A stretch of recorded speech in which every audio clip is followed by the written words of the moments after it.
don't know, I guess I have like a selection of type-related stuff and then other stuff.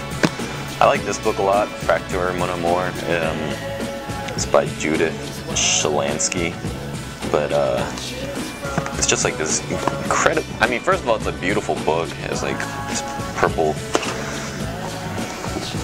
What is this called? Edge painting. But it just has this super comprehensive selection of all these black letter types, I guess.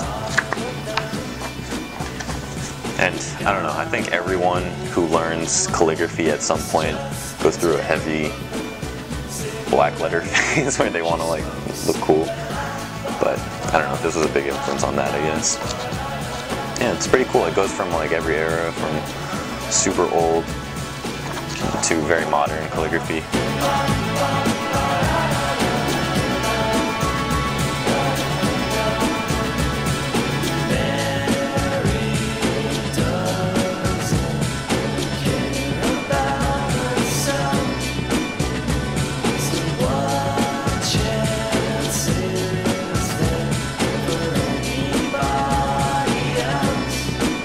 This dude's like one of my favorite illustrators, Grotesque.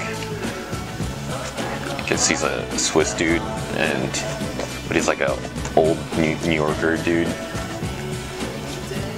And I always found his aesthetic to be very smart. It does have this like street aesthetic, but it's also very, I don't know, it's you could tell that he learned about what he does, you know, and I've always appreciated that. I try to like bring a little bit of that into my work as well, where it's crude, but you can tell that, I don't know, I care about it or something. I don't know, you know what I mean? So this tattoo was by my friend Monica Mon Ramos, super talented illustrator, and I was going to this tattoo convention, and I was just gonna go look, but I like called her on the way there, and I was like, hey, can you draw me a steak real quick? And then she drew me a steak, and the dude literally traced it off my iPhone and put it here. I like this book quite a bit too, Shigeo Fukuda's Masterworks. I just said his name as like American as possible, but but he does a lot of like optical things where it's a play on like illusions, and I don't know, again, I just think it's very graphic but very smart. I like the simplicity of it too. I don't really like putting too much color into my work, and I like that he has the same sensibility. I think like part of the reason I use so little color is because from doing t-shirts and stuff, I think about how many screens it would take, and that costs more money, so I guess that's kind of where my aesthetic comes from. I love this image too. This is like a fat bird. I think he's wearing a backpack and a hat. I don't know what it is. I think it's funny. Literally, that's like my reason for getting it. I just like his face, because my friend sent me this picture of this like really fat Asian baby, and I felt like a kinship with it, so I put his face on the bird. Really like this book, The Man Who Mistook His Wife for a Hat by Oliver Sacks. I don't know why I picked it up, but it's amazing. These are real stories from this like say psychologist. Yeah, but he kind of takes on like the most crazy neurological disorders, and like as the name suggests, there's a story about this dude who mistakes his wife for a hat, which is insane. Doing a really good job at talking about it. This is kind of what I was talking about before with like the irreverent humor, where I like the idea of a guy holding up a flag that isn't a declaration of happiness. It's just like, oh, okay, you know, it's like decent. I think that's pretty funny. This book is really, really good too. I think I just found it on Amazon one time, and I don't know why I bought it, but I bought it. But once I looked in it, I was like blown away. But it goes through different eras and different countries and their respective matchbooks.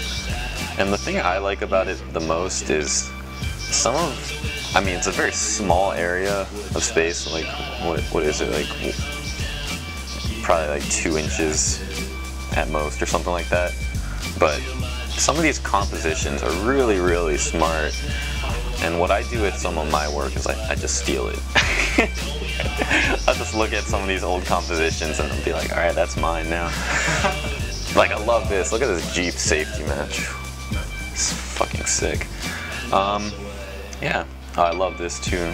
Old boats, and I don't know, it's funny because I feel like a lot of my work is heavily influenced by like Americana, but at the same time I try to keep some sort of Japanese sensibility, I guess. So, I don't know, that's something I care about. This is the first tattoo I got. I don't know. I mean, kind of what I was talking about. I went through very different phases. This like, I don't know, this is kind of cool because it was just what I was into at the time, and I always try to get tattoos of things that I haven't seen. And I don't like to have stories behind them because I think it's corny when you have like that, what was that show called? Like Miami Ink and stuff like that, where they're like, oh, my sister had a dog that ate a hamburger, so I wanted to put everything in here, and I just think it's really stupid. But at the same time, I have like a bunch of random shit, so someone could say the same thing about me, I guess. But yeah, those are my tattoos.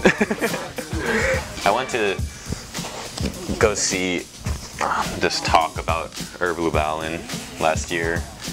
I think like Louis Philippe was in it. I think Stephen Heller was there as well. But I was kind of conned into buying this book because they're just talking about it and it sounded so awesome. But it was worth it. And it just kind of goes through the history of his work and just like all of the amazing things he's done. Like, look at this ampersand. It's ridiculous. I mean, he was kind of like the OG of doing a lot of what people are doing now with either very like hyper contrast serifs and stuff like that, or yeah, like I love this logo. It's great. Yeah, that's it.